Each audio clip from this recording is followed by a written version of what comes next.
Hello all, welcome to Monday motivation அப்படின்றது தான் இன்னைக்கோட topic. என்ன அப்படின்னா, வீக்கோட ஸ்டார்டிங்லேயே நம்மளுக்கு வந்து கொஞ்சம் ஜென்ரலாக வந்து அந்த ப்ளூஸ் இருக்கும். ஐயோ இன்னும் ஒரு 7 நாள் இப்படிடா ஓட்ட போகிறோம் அப்படிங்கிற மாதிரி. பட் வழக்கமாக ஆஸ்பிரன்ஸ்க்கு வந்து எப்படி இருக்கும்னா, ஒரு வாரம் அப்படிங்கிறது வந்து எல்லா நாளுமே நமக்கு வந்து ஒர்க்கிங் டே மாதிரி தான், எல்லா நாளுமே நமக்கு லீவ் மாதிரி தான். எல்லா நாளுமே நம்மளே மோட்டிவேட் பண்ணி தான் படிச்சுக்கணும். ஏன்னா எந்த விதமான என்ன சொல்றது, ஒரு ரியல் டைம் டார்கெட்டும் இருக்காது. நம்ம டார்கெட் எல்லாமே இமேஜினேஷன்ல இருக்கும். இப்போ ஒரு ஆஃபீஸ்னா இன்னைக்கு 5 மணிக்குள்ள இந்த ஃபைல முடிச்சு கொண்டு வாங்க, அந்த மாதிரியான ஒரு டார்கெட் நமக்கு இருக்காது. இன்னைக்குள்ள வந்து இவ்வளவு படிச்சு முடிக்கணும்னு நம்ம இமேஜினரியா ஒரு லிமிட் செட் பண்ணிருப்போம். அதுக்கு நம்மளோட செல்ஃப் கண்ட்ரோல் ஒத்துழைக்கணும், நம்ம மூடு ஒத்துழைக்கணும், நம்ம ஹெல்த் ஒத்துழைக்கணும், சுத்தி இருக்கிற என்விரான்மெண்ட் ஒத்துழைக்கணும். இதெல்லாம் பயங்கர பெரிய ப்ரெஷரா இருக்கும். இதுல சிலருக்கு வந்து வீட்டு சைட்ல இருந்து கொஞ்சம் பிரச்சனை இருக்கும், பினான்சியலா இஷ்யூஸ் இருக்கும்.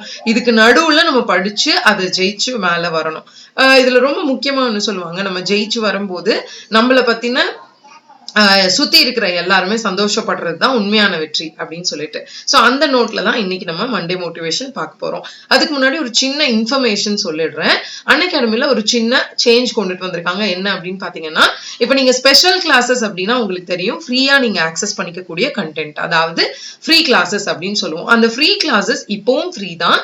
ஆனா ஃப்ரீ பிளான் அப்படின்னு உங்களுக்கு வந்து ஒரு டாபிக் இருக்கும். அதாவது நீங்க அன்அகாடமி ஆப்பை இன்னைக்கு போய் இப்ப டவுன்லோட் பண்றீங்கன்னு வச்சுக்கோங்களேன். புதுசா டவுன்லோட் பண்ண உடனேயுமே நீங்க வந்து அந்த லாகின் பண்ண உடனேயுமே ஃப்ரீ பிளான் ஆக்சஸ் அப்படின்னு ஒண்ணு கேட்கும். இப்ப நம்ம கூகுள் பே, பேடிஎம்ல எல்லாம் ரிவார்ட்ஸ் ஓபன் பண்ணுவோம் இல்லைங்களா, அந்த மாதிரி அந்த ஃப்ரீ பிளானை நீங்க வந்து ஓபன் பண்ணணும். அதை ஓபன் பண்ணுறதுக்கு, அந்த ஆக்சஸ் பண்றதுக்கு நீங்க ஒரு கோடை வந்து அப்ளை பண்ணணும். ஏதாவது ஒரு எஜுகேட்டரோட கோடை வந்து நீங்க அப்ளை பண்ணாதான் உங்களால அந்த கண்டென்ட்டை ஆக்சஸ் பண்ண முடியும்.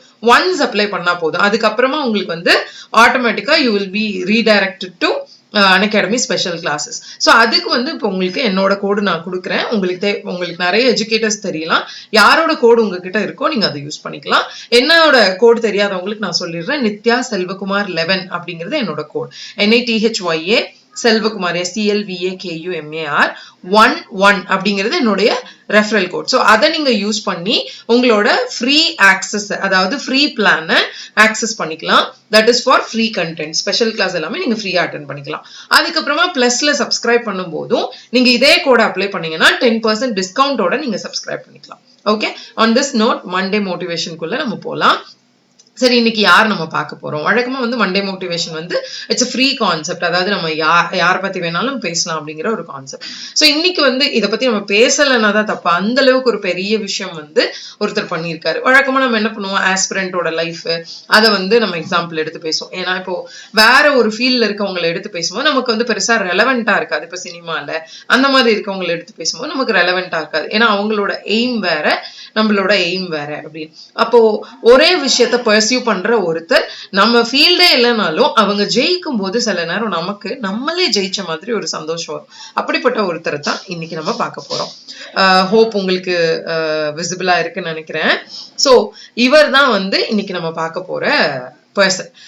இவர் யாரு அப்படின்னு நீங்க பார்க்கலாம்.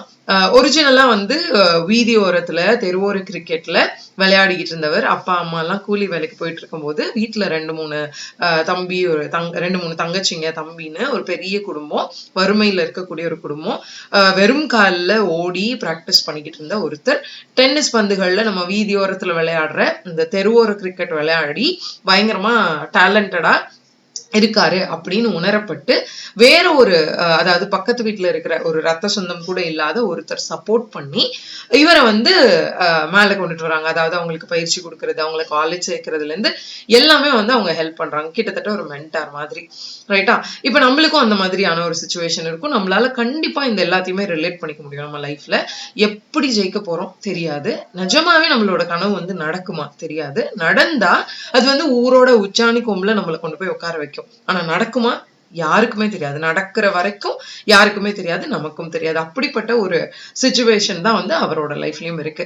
அவரோட கனவு வந்து பாத்தீங்கன்னா இந்தியன் கிரிக்கெட் டீமுக்கு போகணும் அப்படிங்கறதெல்லாம் அவர் ஆரம்பத்துல நினைச்சதா எனக்கு தெரியல. நல்லா கிரிக்கெட் விளையாடணும் அவ்வளவுதான் நினைச்சிருக்காரு. நம்ம எப்பவுமே நம்ம சொல்லுவோம் இல்லையா, நம்ம வந்து என்னவா ஆகணுங்கிறது எனக்கு தெரியாது, அதுக்கான ப்ராசஸை நான் கண்டிப்பா 100% பண்ணேன்னா அது நம்மள தானாவே கொண்டுட்டு போய் சேர்க்கும் அப்படின்னு சொல்லுவோம். அதுக்கு ஒரு பெஸ்ட் எக்ஸாம்பிள் தான் நடராஜன் தங்கராசு அவர்கள். ஃபர்ஸ்ட் வந்து பாத்தீங்கன்னா அவரு நார்மலா வந்து விளையாடிக்கிட்டே இருக்காரு ரஞ்சி டிராஃபில. ஆனா அவருக்கு ஒரு பெரிய அடி எப்படி அப்படின்னு பாத்தீங்கன்னா, அவர் போய் மேட்ச் விளையாடும் போது சஸ்பெக்ட் ஆக்ஷன் அப்படின்னு சொல்லி அவரை வந்து கரெக்ஷன் சொல்லி அனுப்பிச்சிடுறாங்க. ஸோ ஒரு வருஷம் கிட்டத்தட்ட அந்த பெயின் எப்படி இருந்திருக்கும்னு யோசிங்க.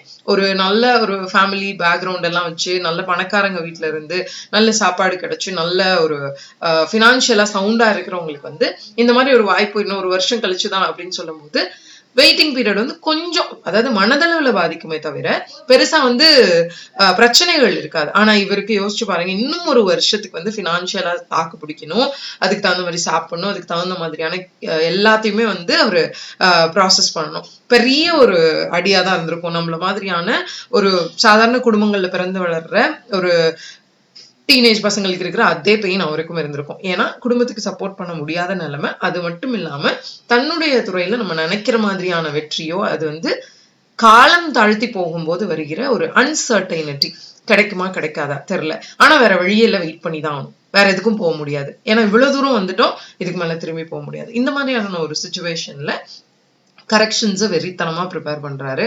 என்னென்ன கரெக்ஷன்ஸ் பண்ணணுமோ எல்லாத்தையும் பண்றாரு. அதுக்கப்புறமா வந்து டிஎன்பிஎல், அதாவது தமிழ்நாடு லீக்ல வந்து ஆடுறாரு. அதுல அவருடைய திறமைகளை பார்த்து யார்கர் அப்படின்ற அந்த அதுலதான் வந்து இவர் ஸ்பெஷலிஸ்ட் அப்படிங்கும் போது அந்த யார்கர்ஸே வந்து அவருக்கு ஒரு பெரிய அடையாளமா மாறுது. டெத் ஓவர்ஸ்ல நிறைய வந்து நல்லா பெர்ஃபார்ம் பண்றாரு. அப்போ வந்து டிஎன்பிஎல்ல வந்து நல்லா விளையாடுறாரு. அதுக்கப்புறமா ஐபிஎல் போட்டிக்கு அவரை வந்து எடுக்கிறாங்க. டிஎன்பிஎல்ல பார்த்து ஐபிஎல்னு ஒரு இதுல எடுக்கிறாங்க. இதுக்கு முன்னாடி வரைக்கும் அப்படி ஒரு போட்டியே நடக்கல. டிஎன்பிஎல் அப்படிங்கிற ஒரு விஷயமே ரொம்ப வருஷமா நடக்காம இருந்தது. திடீர்னு பாத்தீங்கன்னா அதுல இருந்து இவருக்கு வாய்ப்பு வருது. அப்படி ஐபிஎல்க்கு போறாரு. முதல் வருடம் பாத்தீங்கன்னா ஒரு 1 கோடி ரூபாய் 3 கோடி ரூபாய்ன்னு நினைக்கிறேன், அதாவது ரொம்ப அதிகமான விலைக்கு வந்து ஏலத்துல எடுக்கிறாங்க. உங்களுக்கே தெரியும் ஐபிஎல்ல ஏலம்ங்கிறது தான் கான்செப்ட். பட் அதுவே வந்து ஒரு பெரிய விஷயமா தான் பேசினாங்க. ஏன்னா சேலத்தின் பக்கத்துல ஒரு சின்ன குக்கிராமத்துல ரொம்ப கஷ்டப்படுற ஒரு ஃபேமிலியில இருக்கவருக்கு இதுவே பெரிய ஒரு பினான்சியல் இதுவா இருந்து ரிலீஃபா இருந்திருக்கும் அப்படின்னு சொல்லி பயங்கரமா இந்த ஊடகங்கள் எல்லாமே வந்து அவரை பயங்கரமா இது பண்ணாங்க. பட் அதுக்கப்புறமா அந்த வருஷம் பெர்ஃபார்மன்ஸ்ல வந்து பெரிதா வந்து ஈர்க்க முடியல அவரால். ஏன்னா வந்து களம் பெரியுது அப்படிங்கறனால. ஆனா அந்த 10 கேம்ல வந்து அவர் வந்து ஒரு அதாவது ஒரு 10 கேம் விளையாண்டாரு அப்படின்னா அதுல கணிசமான விக்கெட்ஸ் எல்லாம் வீழ்த்துறாரு. ஆனா ஒரு பெரிய ஈர்க்கிற அளவுக்கான ஒரு பெர்ஃபார்மன்ஸ் இல்லை. அடுத்த வருடம் ஐபிஎல்ல பாத்தீங்கன்னா வெறும் 40 லட்சம் ரூபாய்க்கு தான் ஏலத்துல எடுக்கிறாங்க. கொஞ்சம் அது ஒரு மாதிரியான ஒரு முத்திரை குத்தப்படுதல் மாதிரி தான், ஒரு ஸ்டாம்பிங் நடக்கும் இல்லையா, இனிமே அவ்வளவுதான்ப்பா அப்படிங்கிற மாதிரி ஒரு ஸ்டாம்பிங். ஆனா எடுத்ததுக்கு அப்புறமும் கூட அவரை அந்த ஒரு வருஷம் அந்த போட்டியில வந்து பெருசா விளையாட வாய்ப்பே கொடுக்கல. ஓகேங்களா, எந்த விதமான வாய்ப்புகளுமே கொடுக்கப்படாம இந்த கிட்டத்தட்ட பெஞ்சில் உட்கார வைக்கிறதுன்னு இல்லையா, அந்த மாதிரி ஒரு வாய்ப்புகள் அற்ற நிலைமை. ஆனாலும் அந்த பயிற்சி கொடுக்கக்கூடிய முத்தையா முரளிதரன் அவர்களோட வந்து இவர் பயங்கரமா ஒரு நல்ல ரிலேஷன்ஷிப்ல இருக்காரு. சாரி, அஸ்வின், ரவிச்சந்திரன் அஸ்வினோட வந்து பயங்கர நல்ல க்ளோஸான ஒரு ரிலேஷன்ஷிப்ல இருக்காரு. ஸோ நல்லா ட்ரெயின் பண்றாரு அவரை. இவர் ஏன்னா பவுலிங்ல வந்து நல்லா ட்ரெயின் பண்ணும்போது இவருக்கும் இருக்கக்கூடிய திறமைகள் வந்து நல்லா இவருக்கு வந்து செட் ஆகுது. ஸோ அப்படியே கொஞ்சம் கொஞ்சமா படிப்படியா ஒரு 1.5 வருஷ வெயிட்டுக்கு அப்புறமா திரும்பவும் வந்து ஐபிஎல்ல விளையாடுறாரு. இந்த ஐபிஎல்ல பயங்கரமா மாஸ் காட்டுறாரு. எக்கச்சக்கமான விக்கெட்ஸை வந்து வீழ்த்துறாரு. அதுல ரொம்ப முக்கியமான விக்கெட் அப்படிங்கும் போது தோனி அவர்களோட விக்கெட்.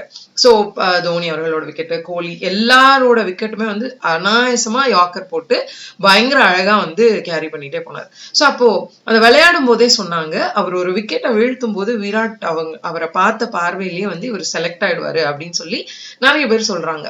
எல்லாருக்குமே ஒரு ஆச்சரியம் என்னன்னா, ஒரு சின்னோண்டு ஊர்ல இருந்து ஒரு நிறைய கனவுகளோட வந்த ஒரு சாதாரணமான கவர்மெண்ட் ஸ்கூல்ல படிச்ச ஒரு ரொம்ப சாதாரணமான நம்மள மாதிரி பாக்குறதுக்கு பார்த்தா நம்ம ஊர்ல நம்ம பக்கத்துல இருந்த ஒரு பையன் மாதிரி இருக்கிற ஒருத்தர் திடீர்னு வந்து ஒரு கிரிக்கெட்ல அவர் பேர் அங்கங்க அடிபடும் போது எல்லாருக்குமே ஒரு சந்தோஷம். அவர் யாருன்னு தெரியாது, என்ன ஏது எதுவுமே தெரியாது, ஆனா எல்லாருக்கும் ஒரு சந்தோஷம்.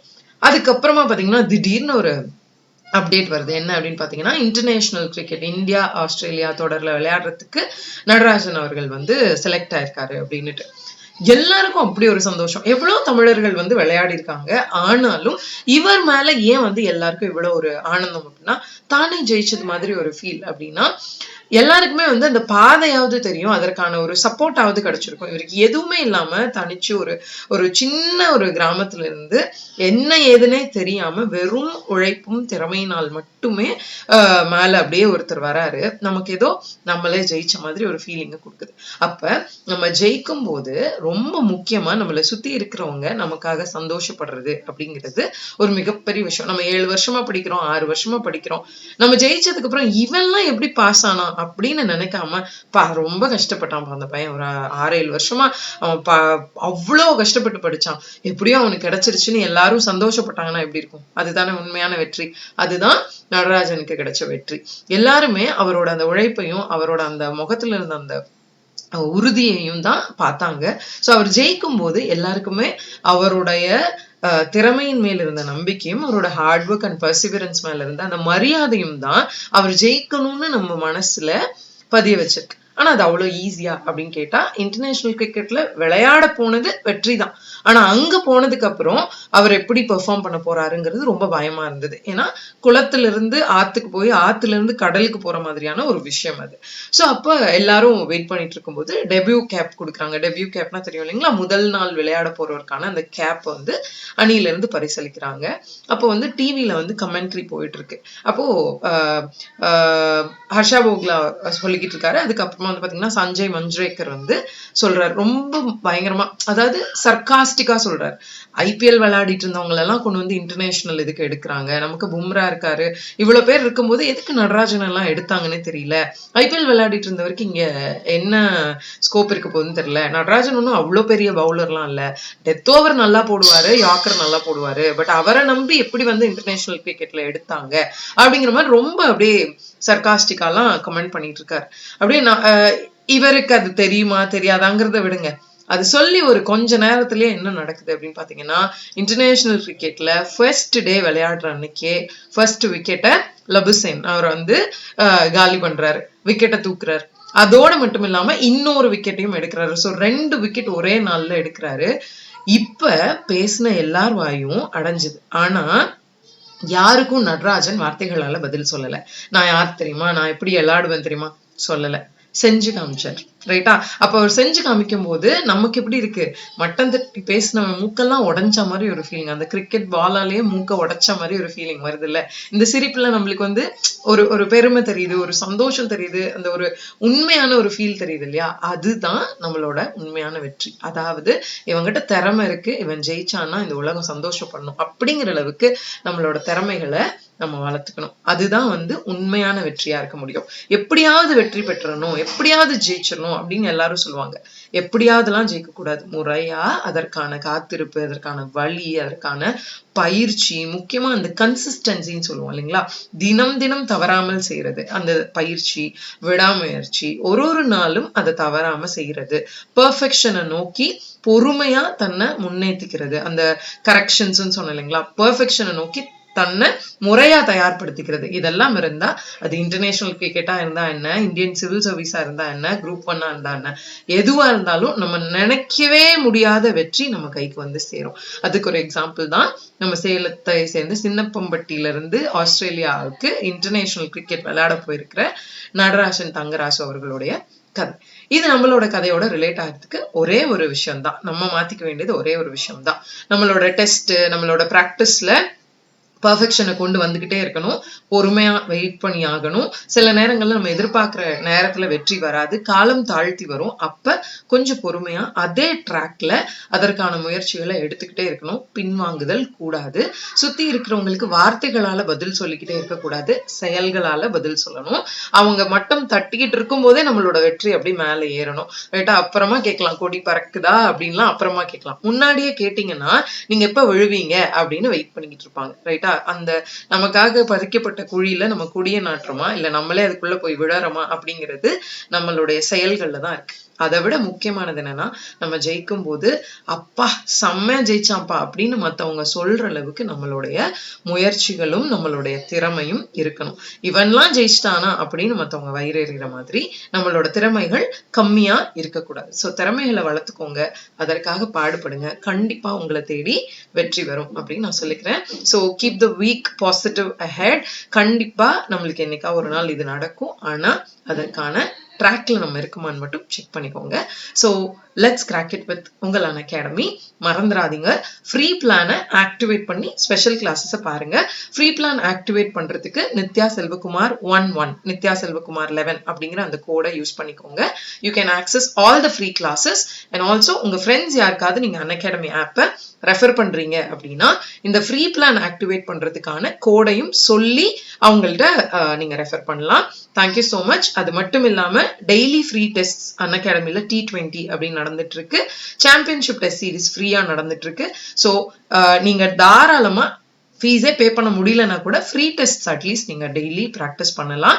So thank you so much for வாட்சிங். All the very best.